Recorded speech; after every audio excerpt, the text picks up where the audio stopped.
this concept of musical mileage, where I want to talk to you about getting a lot of ideas, and not only getting and creating a lot of ideas out of one idea, but also recognizing, realizing, and discovering the way that that idea has been used by other people, and that then deepens your understanding of that idea and helps you absorb it and own it on a much deeper level. Right? He took that one little thing that Rick did,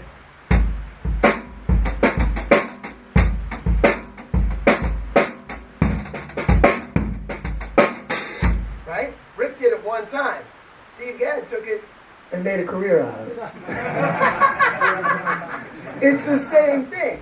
Now, so Steve said, man, you'd have time and if you can come down. Right? So knowing that, and knowing that Idris was getting the backbeat here, and then you can do this, right? You should be able to get two backbeats.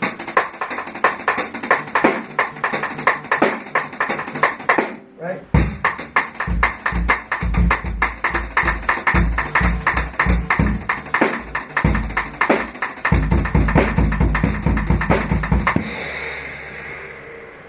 Right?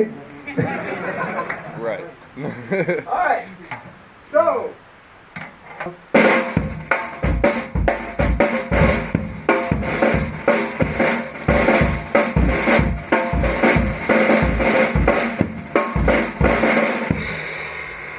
that feels good, right? Now, what happens if you play something you think is really happening and you listen back to it and it sounds more like this?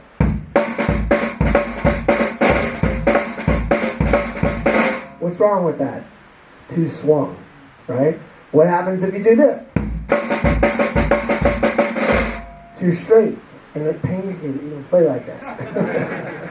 So, you, by messing with this exercise I just showed you, you can develop the ability to adjust your amount of straight and swing and playing in between the cracks. Now, the great groove drummers, namely Javo Starks and Clyde Stubblefield with James Brown, Zigaboo Modaliste, and John Bonham.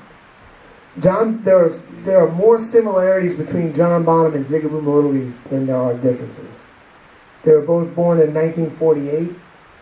They both grew up listening to early rock and roll, Fats Domino and Little Richard. Guess who the drummer was on most of the Fats Domino and Little Richard stuff? Earl Palmer.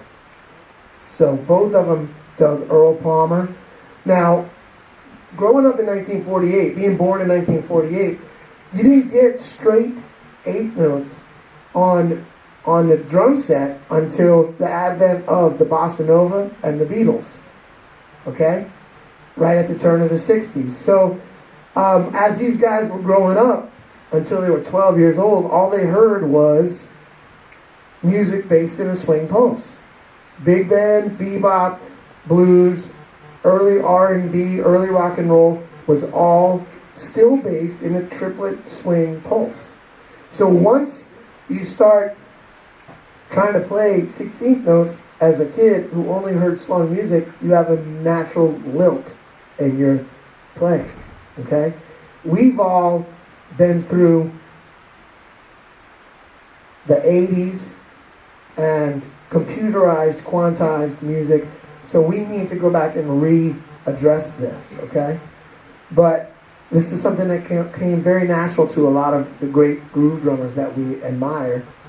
Bernard Purdy, even Steve Jordan is very aware of this in between straight and swing. And I had to come up with ideas to work on it, So now, that idea, I'm going to take it, and now we're going to apply it to what we call the Ratcliffe beat, what I call the Ratcliffe beat. Coming from Stanley Ratcliffe, he was a drummer on Bourbon Street that Zigaboo saw, and Zig I watched Zig in clinic, and he talked about Stanley Ratcliffe played this beat I'm about to play for you, and then Zig morphed this beat into Sissy Strut. Okay, this is the beat.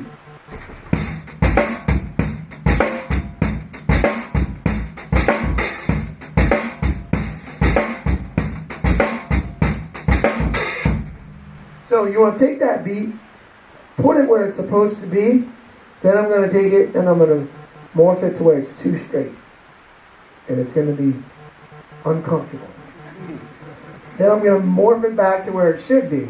Then I'm going to morph it to swing. It's going to be equally uncomfortable in a new and interesting way. Then I'm going to come back to where it should be. Check it out.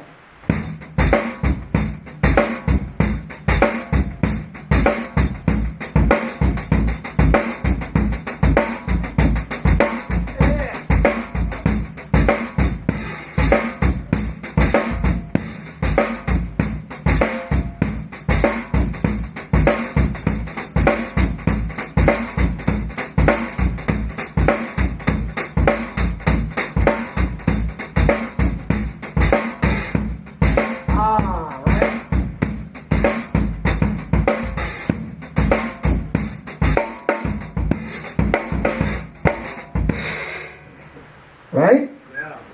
So, of course, I'm exaggerating those extremes, but if you can understand that, it's going to help your feel immensely. So Zig took that, and check it out. This is how he morphed it into Sissy Strut. I'm going to slow it down just a little bit.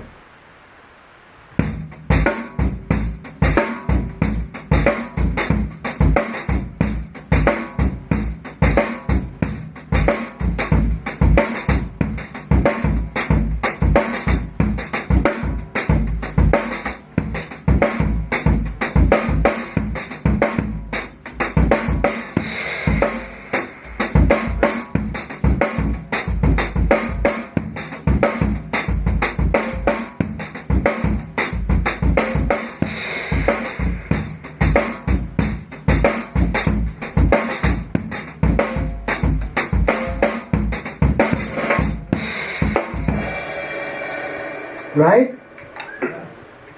So, now, thank you.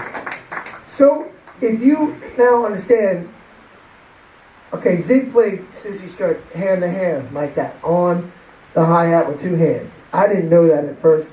A lot of people misunderstood it and thought it was with the right hand, right? But I got to watch Zig in clinic. So, no, it's two hands and it comes from this. So, if you understand how to morph those 16th notes in between straight and swing, and you mess with that, that's going to help your feel immensely. Because if you go to play Sissy Strut and you swing it too much,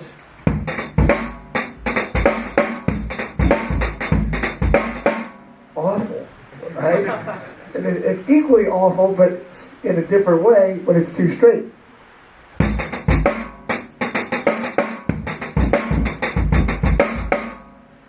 That's awful. But if you mess with that concept of morphing and learning how to do that, then you can listen back to recordings of yourself and say, why doesn't this sound like Zig? Or why doesn't this feel good? Even if it's a beat that you're coming up with, why doesn't this feel good? And sometimes it's not that you're leaning ahead of the click or you're laying too far back. It's that your phrasing might not be exactly what you're going for. You might need to adjust your phrasing. I'm a total snob on phrasing. Like for me, personally. Like I spent a lot of my shed time, a lot of my listening back time working on my phrasing. How I play in between straight and swing. So, a lot of people ask me how can you improve your groove? How can you improve your feel?